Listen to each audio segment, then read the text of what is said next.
Muy buenos días, mis hermanos, muy bienvenidos a la casa del Señor. Hemos estado cantando que Jesús es el Rey y debido a que Jesús es el Rey, merece toda la adoración y toda la prostración por nuestra parte.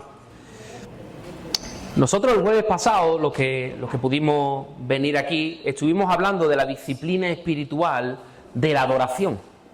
Y estuvimos viendo que adorar era mucho más que cantar, es mucho más que las canciones lentas de la alabanza. Estuvimos viendo que la adoración es mucho más que venir los domingos a la iglesia. Y vimos que la auténtica realidad es que nosotros adoramos lo que nos impacta.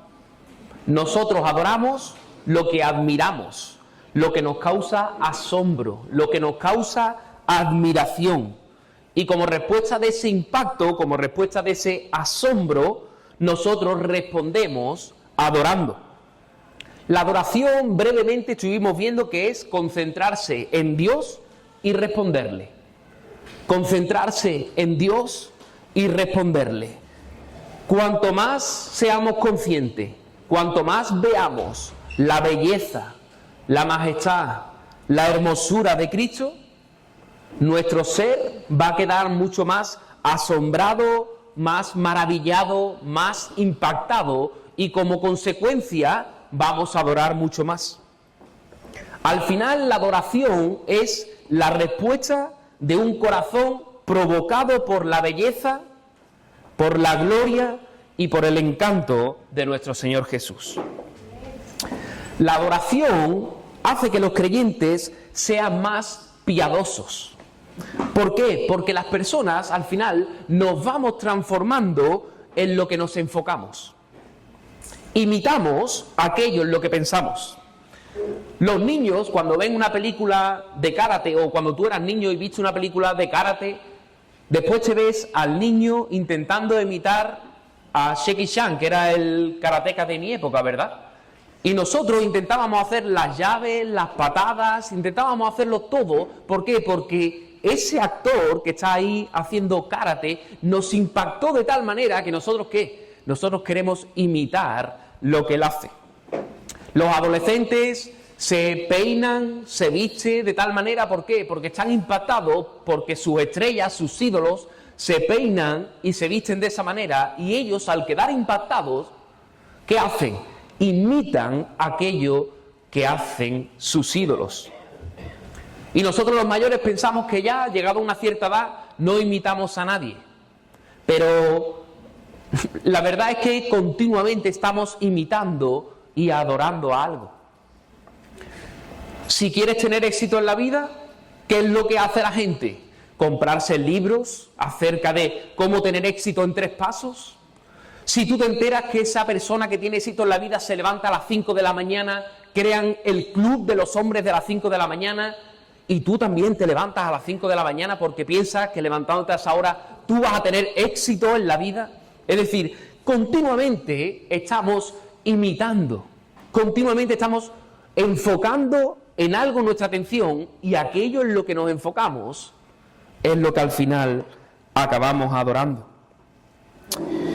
Pero si queremos vivir más en santidad, si queremos parecernos más cada día al carácter de Cristo, lo primero que tenemos que hacer es poner nuestra mirada y nuestro enfoque en Cristo, en Dios.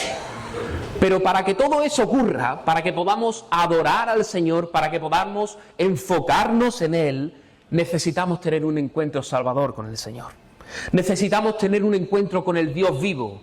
Ese encuentro que haga que nuestros ojos espirituales se abran de tal manera que veamos a Cristo y podamos ver en Él esa belleza que nos haga adorar al Señor.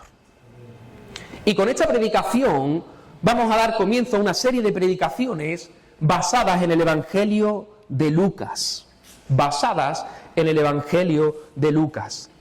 Y el título de esta serie la he titulado El Salvador Prometido.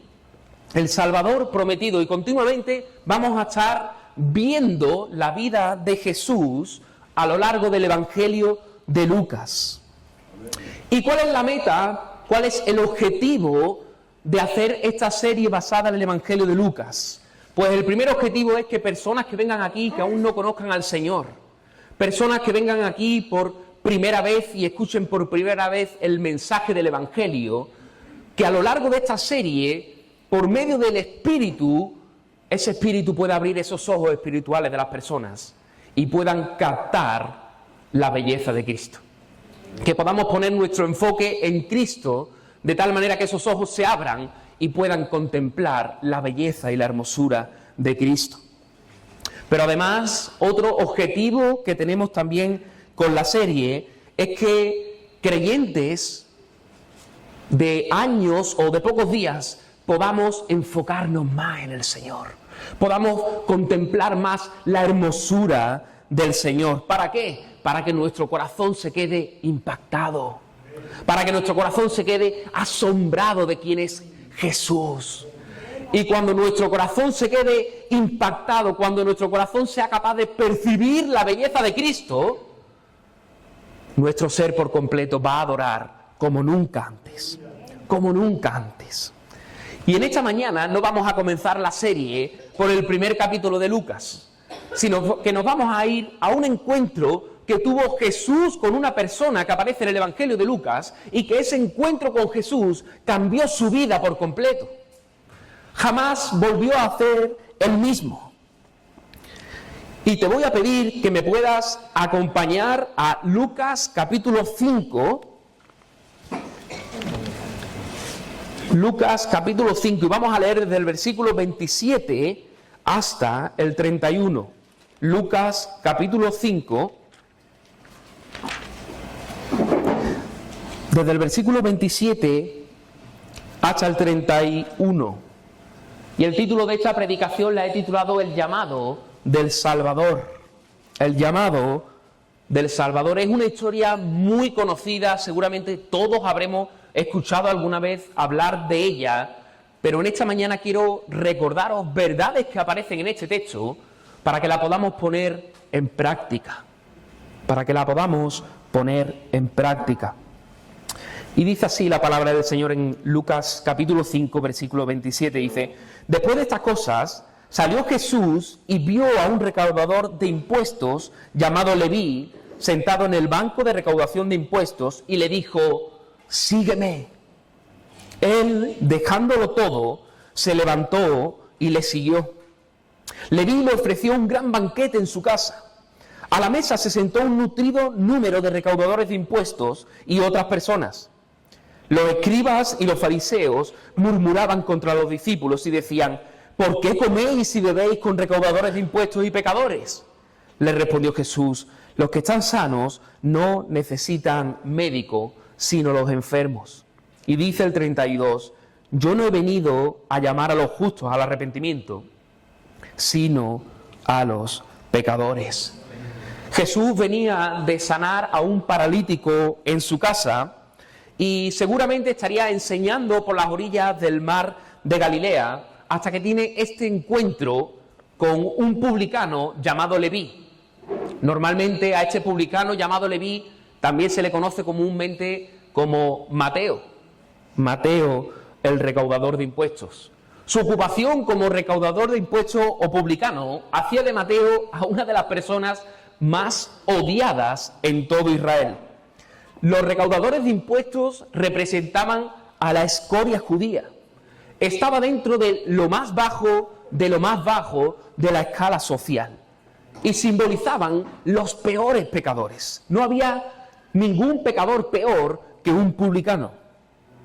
La ocupación romana en Israel no solo era militar, sino que además los romanos también imponían ciertos impuestos, ciertos tributos a aquellas naciones a las que dominaba o conquistaba. A estos recaudadores judíos, el Imperio Romano lo que hacía era imponerle una cierta cantidad que tenía que ir recolectando a todos los ciudadanos. Pero claro, el Imperio Romano le daba total y plena libertad para que los recaudadores de impuestos, aparte de pedir lo que Roma le pedía, pudieran añadirle lo que ellos quisieran. Si el Imperio Romano le pedía 10 euros, Los recaudadores de impuestos pedían 15, 20, 30. Ellos lo que hacían después era darle 10 euros que le pedía de Roma y el resto para su disfrute personal, para ellos. Además, estos publicanos, es curioso, porque no solo se dedicaban a recoger impuestos, sino que estos recaudadores de impuestos, además, si veían que alguien no tenía dinero para poder pagar los impuestos, le decían, no hay problema, yo te lo presto, yo te lo voy a dejar. Pero los intereses de estos publicanos, de estos recaudadores de impuestos, era terrible, abusaban de la gente. Y si después el recaudador de impuestos iba a pedir lo que era suyo con los intereses añadidos y tú no tenías dinero para devolverle, dicen los escritos que estos publicanos contrataban a matones para que fueran detrás tuya y pedirte el dinero que le debes al publicano. Y si no había dinero, te pegaban una buena paliza. ¿Te caería bien Mateo? Mateo era un avaro que solo quería dinero y que solo le importaba él y él y él. Y todo eso, además, era una maldición para el pueblo judío, porque el pueblo judío consideraba que al único que se le tenía que dar tributo, al único que se le tenía que dar dinero, era al Señor en el templo, a nadie más. Por lo tanto, para un judío, que un propio judío se vendiera al bando enemigo, y que no solo se vendiera al bando enemigo, sino que encima nos tiene aquí apretando las tuercas, nos tiene aquí pidiendo una cantidad de dinero exagerada. Encima de todo, traiciona al Señor pidiendo dinero a una nación extranjera. Mira, tal era el odio que el pueblo judío le tenía a estos publicanos, que lo consideraban inmundos. Les prohibían entrar en la sinagoga y en el templo. Un publicano no podía entrar en la sinagoga y en el templo. Lo tenían totalmente prohibido. Si había un juicio y ese juicio se hacía en el tribunal judío, su palabra no valía. Si él era testigo de un delito, de un asesinato, de un acontecimiento, y era el tribunal judío el que tenía que dictaminar sentencia, la palabra de ese publicano no valía absolutamente nada. No tenía valor para un judío la palabra de un publicano.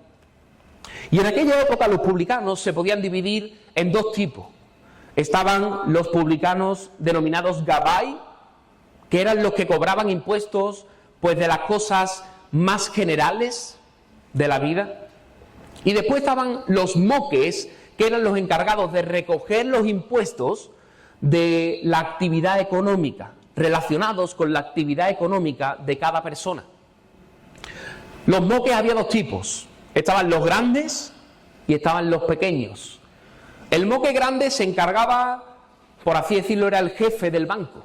Era el que se encargaba de contratar a pequeños moques, a pequeños empleados, y esos pequeños empleados eran los encargados de estar sentados en las mesas y poder cobrar los impuestos a todas las personas. Como nos dice la Escritura en este texto, que Mateo estaba ¿dónde? Sentado en la mesa de los tributos. Mateo no era un moque principal. Mateo no era un jefe de los publicanos. Mateo no era el jefe del banco. Mateo era simplemente un empleado que se sentaba a la mesa de los tributos. Normalmente, las personas más odiadas no eran los moques principales. El moque principal no mostraba su cara al público. No era el que te estaba pidiendo dinero en la mesa. Los más odiados de aquella época eran los moques, que los pequeños, los que estaban sentados a la mesa, la cara visible que tú tenías enfrente y que te decía el dinero. Por lo tanto, Mateo tuvo que ser una persona totalmente odiada por todos. Por todos. Y el hecho de que, por así decirlo, su banco, su mesa de tributo estuviera muy cerca del mar de Galilea, estuviera muy cerca de la orilla del mar de Galilea, seguramente Mateo lo que se encargaba era de recaudar los impuestos relacionados con la actividad pesquera. A lo mejor lo estoy dando mucho en la imaginación, pero ¿tú te imaginas que Mateo le cobraba los impuestos a Pedro, el pescador? ¿A Andrés, su hermano? Pedro odiaría a Mateo con toda su fuerza. Y conociendo quién era Mateo, conociendo que no era una persona popular, conociendo que era una persona de lo más odiada por todo Israel, una persona egoísta, una persona que solo amaba el dinero, pasamos al primer punto de esta predicación que la he titulado La invitación del Salvador. La invitación del Salvador. Porque dice la Escritura que Jesús vio a Mateo. Pero en el original, ese término ver es mucho más profundo y es mucho más intenso. Lo que significa es que Jesús miró fijamente a Mateo. Los ojos de Jesús se quedaron fijos en la persona de Mateo. Jesús miró con atención a Mateo. Mira, Mateo estaría acostumbrado a recibir miradas de odio, de venganza, de maldad, de crueldad. Esas son las miradas que estaría acostumbrado a Mateo. Pero yo estoy seguro que la mirada de Jesús fue diferente. Hay veces que las miradas y los gestos hablan más que las palabras. Y yo no sé, ni nos lo dice el texto, lo que Jesús le quería estar transmitiendo a Mateo con esa mirada. Pero seguramente le estaría transmitiendo algo relacionado con la invitación que vendría a posterior. Y todos nos podemos hacer la siguiente pregunta: ¿conocía Mateo a Jesús? Es muy probable que si no lo conocía personalmente, por lo menos Mateo sabía de lo que Jesús estaba haciendo. Seguramente Mateo habría escuchado los milagros que estaba haciendo Jesús. Y seguramente Mateo también habría escuchado algún mensaje, alguna enseñanza que Jesús hizo cerca de las orillas del mar de Galilea. Por lo tanto, no sabemos si Mateo conocía personalmente a Jesús, pero lo que sí sabemos es que con total seguridad Mateo había oído hablar de Jesús. Totalmente seguro. Y Jesús dice que se detiene frente al publicano y con la firmeza propia de su autoridad celestial le dice: sígueme, sígueme. Lo que en otras palabras quiere decir: ven en pos de mí, ven en pos de mí, sígueme. Es lo mismo que decir: quiero que seas mi discípulo, quiero que seas un seguidor mío, quiero que me sirvas, quiero que estés conmigo. ¿Tú te imaginas la cara que se le quedaría a Mateo? El cobrador de impuestos, la persona más odiada de la zona, la persona que más insultos, más desprecio y más miradas asesinas podría recibir. Y que de repente Jesús, en vez de decirle 3 guasas, en vez de amenazarlo, en vez de recriminarle dónde estaba, le hace la mayor de las invitaciones que Jesús le puede hacer a una persona: sígueme, vente conmigo, vente conmigo. Mis hermanos, y el Señor es tan bueno, el Señor es tan bueno que sigue llamando a personas a seguirlo.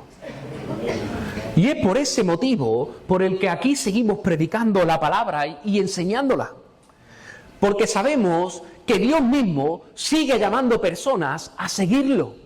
Sigue llamando a personas a que vengan en pos de Él, a que sean sus discípulos. Y es mi anhelo en esta predicación y a lo largo de esta serie que personas que puedan escuchar el Evangelio, personas que aún no conocen al Señor, puedan escuchar el Evangelio, puedan escuchar la voz del Espíritu y puedan escuchar su llamada y puedan escuchar su invitación a seguirlo, mi hermano. El Hijo del Hombre le dijo solamente una palabra: sígueme. Solo esto. Nada más que esto. Pero fue suficiente. Fue suficiente. Porque, como se aprecia en el siguiente versículo, dice que Él, dejándolo todo, se levantó y le siguió. Dejándolo todo, se levantó y le siguió. Y este es el título del siguiente punto de esta predicación, que la he titulado La respuesta al Salvador. La respuesta al Salvador. El Señor seguramente no, el Señor conocía de sobra el corazón de este publicano. Y seguro que Jesús vio que el corazón de este publicano estaba agobiado, estaba angustiado por su pecado, tenía hambre y sed de justicia.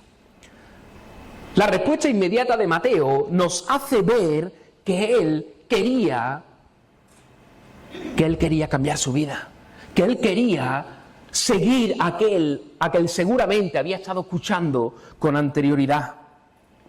Mira, seguir a Jesús implica la renuncia personal de uno mismo. Es decir, aceptar a Cristo lleva aparejada la disposición personal a renunciar a todo lo que antes era prioridad en la vida. Seguir a Jesús no significa que tengamos que dejar todas las cosas lícitas, sino que el seguir a Jesús lo que implica es cambiar nuestro orden de prioridades. Es hacer un vuelco a nuestro orden de prioridades y poner en primer lugar a Jesús y todas las demás cosas que sean lícitas después de Él. Después de Él. Es decir, Jesús, tú eres lo primero y todo lo demás está en un segundo lugar. Mira, si seguir a Jesús para el resto de los discípulos fue costoso, para Mateo seguramente fue el que más. Porque mira, si Jesús llama a pescadores, si a Pedro y a Andrés les saliera mal la jugada, ¿sabes qué? Que al día siguiente podrían estar pescando de nuevo. No habría ningún problema. Pero ¿tú te imaginas a Mateo dejando su puesto de trabajo como lo está dejando? ¿Tú crees que el jefe de los publicanos, si Mateo al día siguiente o dentro de un mes viene arrepentido, le va a volver a reincorporar en el trabajo después de lo que le había hecho? Seguramente que no. Mateo sabía lo que le estaba costando. Dejarlo todo se dice fácil, ¿verdad? Pero Mateo estaba abandonando por completo su estilo de vida. Mateo estaba abandonando algo que nunca más podría recuperar. La gran lección del llamamiento de Mateo apela a la correcta escala de valores en la vida del creyente, donde lo primero es Jesús y todo lo demás está en segundo lugar. Y yo lo pienso, y yo estoy completamente seguro de que nadie está dispuesto a dejarlo todo solo porque venga un maestro y con una autoridad fuerte nos diga, sígueme. ¿Tú te imaginas que tú estás en un puesto de trabajo y te dice una persona, sígueme, con autoridad? Nadie de los que estamos aquí dejaría su trabajo y dejaría todo lo que está haciendo por seguir a una persona que habla con autoridad. Nadie de los que estamos aquí. Mateo tuvo que ver algo más en la persona de Jesús. Mateo tuvo que ver algo especial en la persona de Jesús para ser capaz de dejarlo todo. Mira, en la cabeza de Mateo, en el momento de la invitación de Jesús, yo creo que ocurriría lo siguiente. Te voy a poner un ejemplo para que puedas entenderlo mejor. Imagínate que te digo en esta mañana que te cambio este Super Boli por tu coche que tienes ahí aparcado afuera. Todos los que estamos aquí responderíamos automáticamente que no. ¿Cómo me vas a ofrecer un boli a cambio de mi coche, Ezequiel? Incluso hay gente que me está mirando con cara de decir, tú estás de broma, ¿no? Y es lógico. ¿Sabéis por qué? Porque en nuestra cabeza ponemos una balanza y ponemos el valor del boli y el valor del coche. Y automáticamente en nuestra cabeza, nuestra balanza se inclina ¿a qué? al coche. ¿Por qué? Porque en nuestra cabeza, en esa balanza imaginaria que nos imaginamos todos, el coche tiene mucho más valor que un simple boli. El coche es infinitamente más valioso que el boli. Pero claro, no todo en la vida es tan fácil como este ejemplo, ¿verdad? Porque en la vida continuamente estamos tomando decisiones y continuamente estamos poniendo en balanza aquello que tenemos con lo que nos ofrecen. Todos vamos al supermercado, a una zapatería, y lo evaluamos todo. Y al final nos quedamos con lo que nuestro corazón encuentre de más valor. Tú ahora imagínate a Mateo ante la invitación del Señor de seguirlo. Él puso en una balanza y puso su trabajo, su dinero, su seguridad, sus posesiones, su vida acomodada, sus fiestas, su estilo de vida. Y dice la Escritura que dejándolo todo, se fue con Cristo. ¿Sabéis por qué? Porque él puso en una balanza y puso todo lo que tenía, su dinero, su trabajo, y puso a Cristo. ¿Y tú sabes qué hizo? Me voy con Cristo. Y eso no se hace porque una simple persona le hable con autoridad. Eso se hace porque tú con tus ojos espirituales estás viendo que Cristo es mucho más valioso que tu trabajo, que Cristo es mucho más valioso que tu dinero, que Cristo es mucho más valioso que tu estilo de vida. Y solo en ese momento, solo en el momento en el que vemos a Jesús como ese tesoro, esa perla de gran precio que escribe la Escritura, solo es en ese momento donde nuestro corazón será capaz de irse con Cristo y dejar todo atrás. Porque al final nuestro corazón, ¿sabes a dónde se va? Donde encuentre más valor. Aquello donde encuentre más valor, ahí va a estar tu corazón. Y déjame decirte que seguir a Cristo tiene un precio, pero merece la pena. Pero merece la pena. Él puso en una balanza todo lo que he dicho y Cristo dice, me voy con Cristo. Me voy con Cristo. Me voy con Cristo. Persona que puedas estar escuchando el mensaje por primera vez, ¿qué cosas tienes que dejar para seguir a Cristo? ¿Qué cosas tienes que dejar para seguir a Cristo? Creyente que me puedes estar escuchando de años y que a lo mejor estás tambaleando, estás tibio, estás a dos aguas, que no sabes si sí, si no. ¿Qué cosas tienes que dejar para acercarte más a Cristo? ¿Qué cosas tienes que dejar para seguir a Cristo más de cerca? ¿Qué cosas tenemos que dejar? Por ejemplo, ¿mi novio no creyente o Cristo? ¿Mi feria que llega ahora que me pongo hasta arriba o Cristo? ¿El ser famoso o Cristo? ¿El ganar más dinero? ¿El ascender en mi empresa o Cristo? ¿Mis intereses? ¿Mis planes? ¿Mis objetivos o Cristo? ¿Y sabes qué? Que nuestro corazón se va a inclinar hacia lo que tú encuentres más valor. Hacia lo que tú encuentres más valor. Por lo tanto, como nuestro corazón se va a ir para lo que encuentre más valioso, nuestra lucha no es las cosas que tenemos que dejar. Nuestra lucha no es batallar contra todas aquellas cosas que he estado diciendo, sino que lo que tenemos que hacer nosotros es enamorarnos más de Cristo. Es enfocarnos más en Dios. Es pedirle al Espíritu Santo que Él abra nuestros ojos espirituales más todavía. ¿Para qué? Para que podamos contemplar la belleza de Cristo y toda su hermosura. Porque cuando seamos capaces de ver la belleza de Cristo, cuando seamos capaces de ver su hermosura, ¿tú sabes qué va a hacer nuestro corazón? Se va a inclinar hacia Cristo y va a dejar todo lo demás. Y el problema aquí no es del objeto al que adoramos. Nuestro objeto es lo más bello, lo más hermoso y lo más majestuoso que existe en el mundo, que es nuestro Señor.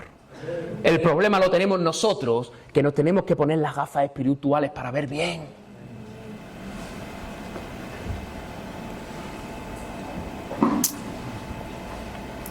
Porque cuando nuestro corazón sea impactado por Cristo, nuestra respuesta será como la de Mateo, que lo dejaremos todo. Lo dejaremos todo. Y nos quedaremos con Cristo. Mira, la oración por nuestros jóvenes, la oración por personas que asisten a esta iglesia, pero que todavía no han dado el paso de seguir a Jesús, no es que cambien sus vidas superficialmente. Esa no es la oración que nosotros debemos de hacer.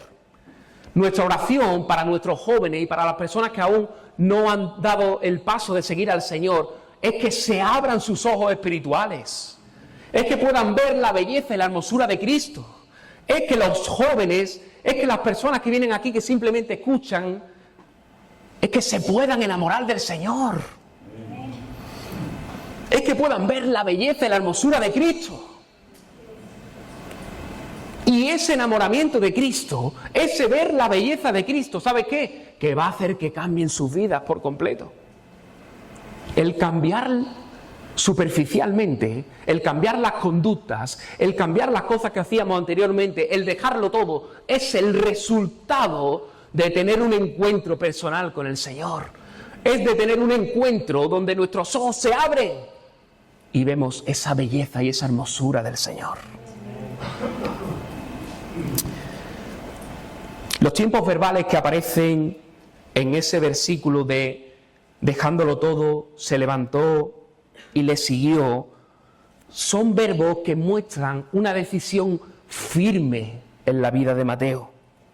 Esto fue una decisión categórica de romper con su pasado. Él no dijo, bueno Jesús, déjame que llegue a final de mes, me lo voy a pensar, voy a llegar a mi casa y luego veo lo que hago, ¿vale? Te respondo mañana. Lo voy a consultar con la almohada. No. Él vio a Cristo y sus ojos quedaron tan impactados de su belleza, de su amor, de su hermosura, que el corazón instantáneamente vio su trabajo, vio el dinero, vio la popularidad, vio su estilo de vida, vio la seguridad. ¿Y sabéis qué? Que pasó a un segundo plano. ¿Qué pasó en segundo plano? Que ya no importaba tanto el dinero, que ya no importaba tanto la seguridad, que ahora lo único que le importaba era ¿qué? Seguir a Cristo. Y al final el traidor, el extorsionador, el ladrón, el pecador marginado se convirtió en el apóstol y en el evangelista de Jesucristo. Mira, Mateo perdió una carrera temporal, sí, pero ganó un destino eterno. Perdió casa, perdió dinero, pero ganó una herencia incorruptible. Perdió a sus compañeros de trabajo, a lo mejor perdió a sus amiguitos que tenía, pero ¿sabéis qué? Que ganó una comunión y una relación con su Creador y con el Señor. Mateo lo deja todo para seguir al Maestro, pero no se queda solo con dejar su puesto de trabajo, sino que hace algo más. Él hace algo más. Y es lo que vamos a ver en este último punto de esta predicación que la he titulado El banquete al Salvador. El banquete al Salvador. Porque una señal importante de la transformación en la vida de Mateo es que él hace un banquete en su casa para honrar a Jesús. Lo que resulta maravilloso en cuanto a Mateo es que el dejarlo todo lo convirtió en el hombre más feliz del mundo. Dejar la casa, dejar el trabajo, dejarle el dinero, dejar su estilo de vida, no lo dejó llorando en una esquina, ay, pobrecito de mí, sino que hubo fiesta en su casa. Hubo fiesta. ¿Sabéis por qué? Porque él era consciente de todo lo que había dejado atrás, pero él era consciente también de todo lo que había ganado. Y en comparación lo que había dejado, en comparación con lo que había ganado, hay que hacer fiesta. Hay que hacer fiesta. Estaba tan lleno de un profundo deleite interior que inmediatamente ordenó una fiesta en honor a aquel al que había cambiado su vida. Dice la Escritura que pudo acomodar a mucha gente, lo que sugiere que la casa de Mateo no era un pisito, La casa de Mateo tuvo que ser una casa grande, una casa grande. Y Mateo lo que quería con el banquete era que lo que él había experimentado, esa salvación de Jesús, ese conocer a lo mejor que le había pasado en la vida, pudiera también conocerlo sus compañeros de trabajo y pudieran conocerlo otras personas. Mateo tenía un concepto tan elevado del Señor que quería que todas las personas lo conocieran y pudieran tener ese encuentro personal como el que Mateo había tenido. Mateo, ¿a quién invita? O a sus compañeros marginados, al resto de publicanos, que seguramente sería con los que Mateo se juntaría, con los que Mateo tendría relación. Y dice el Evangelio de Lucas con mucho tacto, que dice que había otros publicanos y otras personas. Pero es curioso porque el propio Mateo en su Evangelio describe esta escena y a esos otros los llama pecadores. Por lo tanto, en esa cena tan exclusiva lo que había eran publicanos y lo que habían eran ladrones, matones, borrachos, prostitutas. Eso es lo que había en la cena. Eso es lo que había en ese banquete. Y la observación de Lucas nos hace ver que no fue una cena rápida, que Jesús no quería cenar rápido y despachar a la gente, sino lo que nos hace ver el texto con esta cena es que pasarían horas, que la cena simplemente sería una excusa para que Jesús pudiera ¿qué? Hablar, relacionarse, poder darse a conocer, poder dar su mensaje. Las comidas en esta época eran muy importantes, eran auténticos actos sociales en aquella época del siglo I.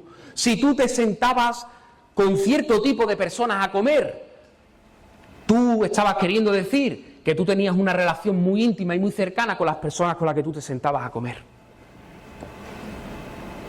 Por lo tanto, cuando Jesús se estaba sentando con publicanos, con ladrones, con matones, Jesús lo que nos quiere decir es que vino a salvar a esa clase de personas pecadoras. Representa la maravillosa imagen de cómo Jesús recibía a pecadores perdidos.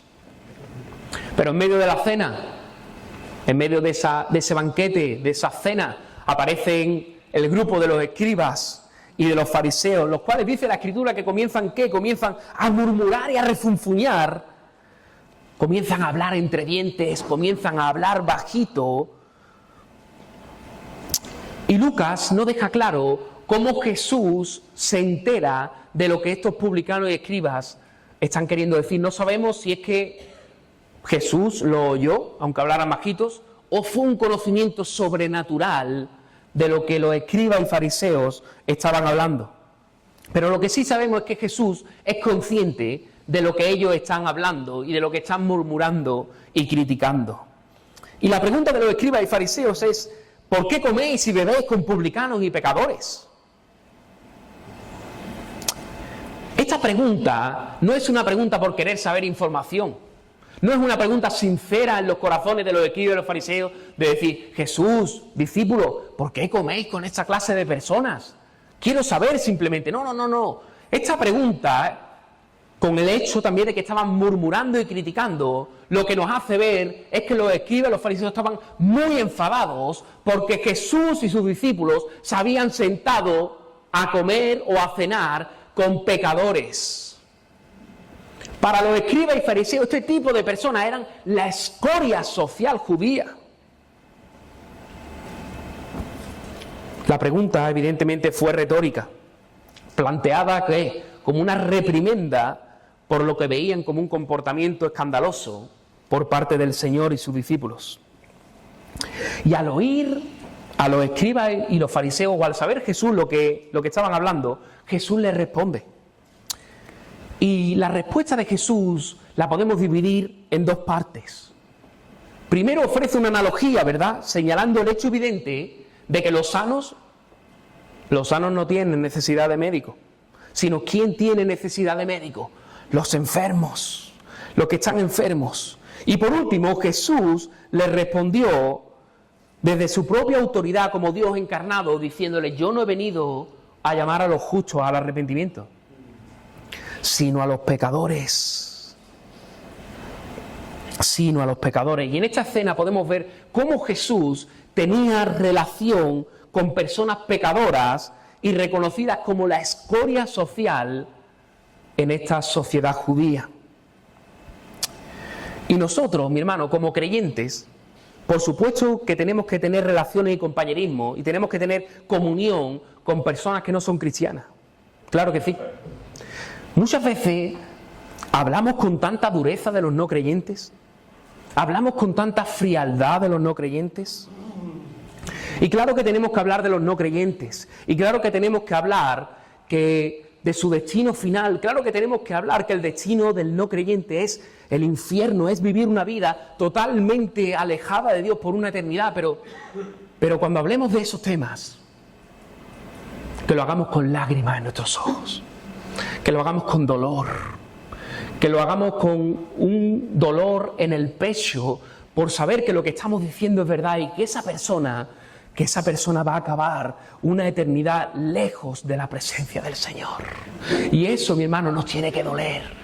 Nosotros no podemos hablar de esas cosas y poner el pecho así y hablar con una autoridad sin tener empatía por lo que estamos hablando y compasión de lo que estamos hablando. Muchas veces también pensamos que el aislamiento o el rodearnos simplemente con gente cristiana y solamente gente cristiana es lo que deberíamos de hacer, es lo correcto. Y ahora están muy de moda las series estas típicas de las sectas, donde al final lo que hace la secta es, se va al monte y allí en el monte viven su vida y no quieren saber nada de la sociedad, nada de la gente, nada del que no pertenece a su secta determinada. No nos podemos convertir en eso. El Señor no nos ha llamado a hacer eso. El Señor no nos ha llamado a aislarnos de la sociedad. El Señor nos ha llamado a introducirnos dentro de la sociedad. Fijaros lo que dice Juan 17:15, dice, no ruego que los quites del mundo. Jesús en su oración sacerdotal podía haber dicho, que los quiten del mundo. Iros a un monte aparte solos. Sino el Señor no ruega por eso. El Señor ruega porque los guardes del mal. Los guardes del mal. Pero claro, esto tiene una línea muy fina. Y permíteme que pueda hacer ciertas aclaraciones para poder darme a entender lo que quiero decir. Porque ¿cómo nos debemos de relacionar nosotros, creyentes, hijos de Dios, con los no creyentes? ¿Cómo nos tenemos que relacionar? Muy sencillo, amándolos, teniendo compasión de ellos, orando por ellos, entablando compañerismo. Mira, si sabemos que invitar a alguien a la iglesia es difícil, porque sabemos que es difícil invitar a alguien por primera vez a la iglesia que no conozca, ¿por qué no lo invitas a tu casa a tomar un café? ¿Por qué no te vas y te das un paseíto? ¿Por qué no lo invitas a ir ahora a la playa que empieza el buen tiempo? ¿Por qué no lo invitas a comer por ahí? Ahora bien, claro que debo de relacionarme con personas no creyentes, claro que sí. Eso es ser luz en medio de la sociedad. Eso es ser luz y sal en medio de la oscuridad.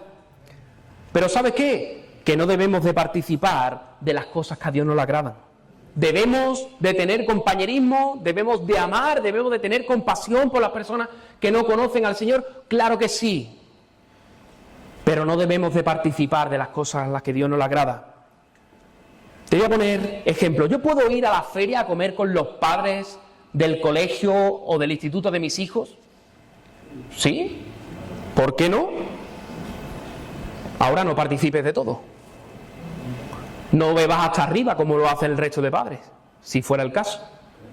No te quedes hasta las 5 o las 4 de la mañana en la caseta bailando como lo hacen el resto de padres.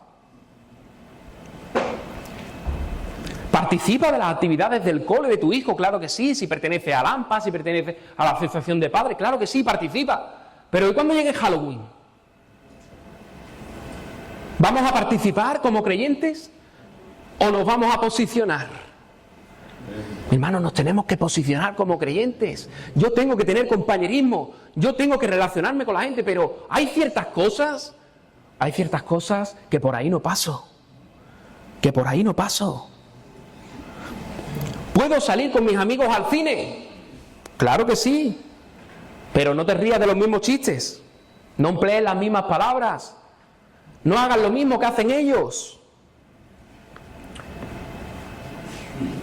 Mira, cristianos, y esto lo he visto, cristianos que en redes sociales le dan a todo me gusta. A todo le dan me gusta en las redes sociales.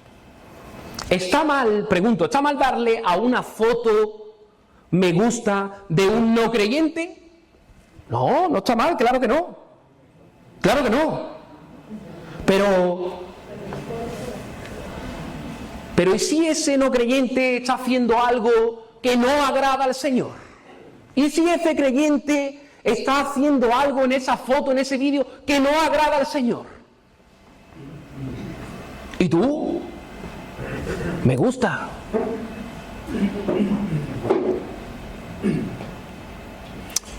Aquí puede haber dos problemas. Uno, creyentes que no se posicionan y nos dicen, no, yo a esta foto no le puedo dar me gusta porque esto no le agrada al Señor. Que tienes un problema gordo, porque si no eres capaz de posicionarte con un simple me gusta en redes sociales, tú después ¿cómo te vas a posicionar con otras cosas más serias? Si tú no eres capaz de abstenerte y no darle a me gusta a una foto, tú después ¿cómo vas a ser capaz de abstenerte cuando la presión social en persona te apriete un poco? Y el segundo problema, ¿cuál es? Que el segundo problema es igual de grave también, que es que verdaderamente te guste, que verdaderamente lo que tú estés viendo te guste, aunque vaya contrario a la voluntad del Señor. Mi hermano, tenemos que posicionarnos. ¿Debemos de estar con personas no creyentes? Lo vuelvo a repetir. Claro que sí, pero posicionándonos hasta aquí, marcando nuestros límites. ¿Y quién marca el límite? Lo que agrada y no agrada al Señor. Ese es el límite. Ese es el límite. El otro día escuché a Arantxa diciendo ayer en el taller a los adolescentes y a los jóvenes que estuvieron dando un taller acerca de las redes sociales, y la pregunta nos la podemos trasladar a todos los ámbitos de la vida. ¿Qué haría Jesús? Cuando tú tengas dudas en hacer algo o no, tú pregúntate, ¿qué haría Jesús? ¿Jesús qué haría? ¿Qué haría Jesús? ¿Le daría me gusta? ¿Iría a esos sitios? ¿Se reiría de estos chistes? ¿Se iría el rollo?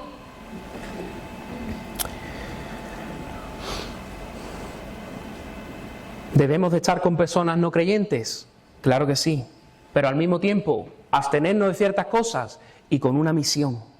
¿Y cuál es la misión? Acercarlos a Jesús, presentarles a Jesús. Mira, yo no creo que Mateo celebrara el banquete y que en el banquete Mateo hablara ni de política, ni del fútbol, ni de la economía. La misión de Mateo en ese banquete era que sus amigos, que sus conocidos, conocieran a la persona que había cambiado su vida. Esa era la misión de Mateo. Y por si fuera poco, ¿cuál es la misión de Jesús yendo a esa cena? Yendo a esa comida, como dice la Escritura. Yo no he venido ¿a qué? Yo no he venido a llamar a justos, sino a pecadores al arrepentimiento. ¿Y sabéis qué? Que en esa mesa había muchos pecadores. En esa mesa había muchos pecadores. Y yo no veo a Jesús, entiéndeme, yendo a cuchillo, hablando del Señor. Yo no veo a Jesús así. Yo no estoy hablando de eso. Pero yo estoy hablando de tener esa sintonía con el Espíritu, de estar orando en cualquier momento, en cualquier oportunidad, y decir, Señor, dame una oportunidad para poder presentar el Evangelio a esta persona. Señor, dame la oportunidad, dame el momento, dame las palabras adecuadas, dame la sabiduría. Esa es la sintonía que tenemos que tener cuando estemos con gente no creyente. Esa es la sintonía que tenemos que tener en nuestro trabajo, en el instituto, en el cole. Es esa, es decir, Dios mío, dame la oportunidad, dame el momento para hablar de ti. Porque nosotros somos la luz y la sal de este mundo. Nosotros somos los encargados de llevar el mensaje del Evangelio glorioso. Porque, como dice Romanos, pero ¿cómo pues invocarán a aquel en quien no han creído? Y dice la Escritura, ¿y cómo creerán en aquel de quien no han oído? ¿Y cómo oirán si no hay qué? Si no hay quien les predique. ¿Cómo van a oír? Pero claro, ¿esto qué es? ¿El llamado nada más que del pastor de las iglesias? Esto es un llamado para todos, porque todos estamos llamados a ser luz y sal y a predicar las buenas nuevas de salvación. Mira, eres tú el que está llamado a predicar en tu puesto de trabajo. Eres tú el que está llamado a predicar en tu instituto.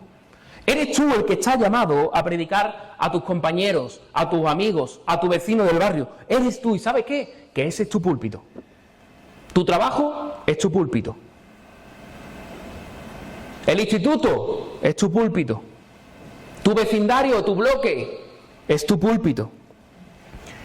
Y entendedme, yo con esto no quiero hacer una campaña para que personas se adhieran a una iglesia. Esto no es una campaña para que personas se adhieran a odres nuevos o pertenezcan a la iglesia de odres nuevos.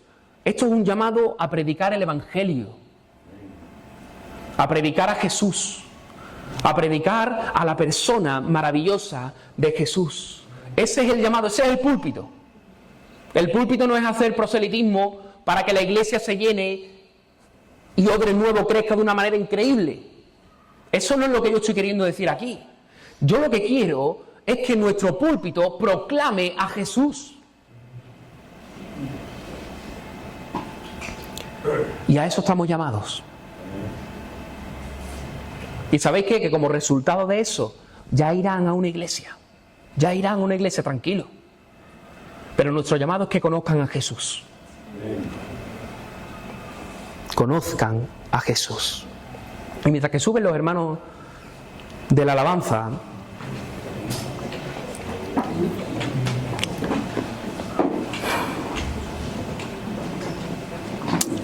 mira, mi hermano Mateo, cuando se le presentó Jesús, vio a ese tesoro inigualable. Vio a esa perla de gran precio. ¿Y sabéis qué hizo? ¿Qué hizo? Él vio a Jesús, ese tesoro, esa perla, y vio todo lo demás. Y dijo, lo dejo todo y me voy con Jesús. ¿Y sabéis qué? Que puede que haya personas en este lugar que hayan tenido ese encuentro salvador con Jesús. Ese encuentro donde pudieron ver a Jesús como ese tesoro, como esa perla de gran precio, y fueron capaces de dejarlo absolutamente todo. Lo dejaron todo por servir al Señor. Lo dejaron todo por dedicar sus vidas al servicio del Rey. Pero ¿sabéis qué? Que a lo mejor a lo largo del camino, el desgaste, las desilusiones que nos podemos llevar por el camino, el activismo extremo, decepciones a lo mejor de ciertas personas, de instituciones, decepciones en la iglesia, decepciones a lo mejor incluso de los líderes, de los pastores, pecados que han podido ir apareciendo a lo largo del camino que al final han provocado pues un estancamiento y una frialdad espiritual en nuestras vidas. Personas que es verdad que tuvieron ese encuentro salvador con el Señor, que vieron al Señor como ese tesoro, esa perla de gran precio, pero que a lo largo del camino se han ido estancando y que ahora viven en punto muerto.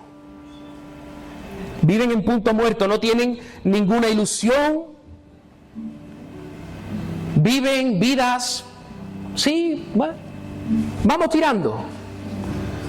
¿Sabéis por qué? Porque al final lo que nos ocurre a las personas es que en medio del camino dejamos de poner nuestra mirada en el Señor y ¿sabéis qué hacemos? La ponemos en las personas, las ponemos en la iglesia, las ponemos en las instituciones. ¿Y sabes qué? Que todos al final, en cierto momento, nos han fallado, nos han desilusionado. Y ahora te encuentras en punto muerto, estancado. ¿Sabes qué necesitas en esta mañana? Lo que necesitas es tener un encuentro con el Señor de nuevo. Tú esta mañana lo que tú necesitas es volver a ver a Jesús como ese tesoro y esa perla de gran precio. Tú necesitas de nuevo en esta mañana volver a escuchar las palabras de Jesús diciéndote: sígueme, sígueme. Necesitas de nuevo en esta mañana quitar tu mirada de las personas, de la iglesia, de la institución y volver a poner tu mirada en Cristo, en ese tesoro y esa perla de gran precio. Y pedirle al Espíritu que mientras que doblas tu mirada y vuelves a mirar a Cristo, tus ojos espirituales puedan abrirse aún más. ¿Para qué? Para poder contemplar y ver la belleza del Señor. Y cuando tú seas capaz de ver la belleza del Señor, cuando tú seas capaz de ver la hermosura del Señor con tus ojos, ¿sabes qué? ¿Qué va a hacer tu corazón? Adorar al Creador, rendirse al Creador, honrar al Creador. Y vuelvas de nuevo a darte cuenta que dejarlo todo por Jesús merece la pena. Porque a lo mejor has ido dejando cosas, pero sabes qué? Que a lo largo del camino han venido ideas, han venido pensamientos de decir: me habré equivocado dejando el trabajo, me habré equivocado dejando mi seguridad, me habré equivocado dejando mi trabajo fijo, me habré equivocado. Y esos pensamientos nos vienen porque nos desenfocamos y dejamos de mirar al Señor. Porque si tú en esta mañana vuelves tu mirada de nuevo al Señor y vuelves a ver su hermosura, tú te vas a dar cuenta que dejarlo todo por Jesús merece la pena. Merece la pena.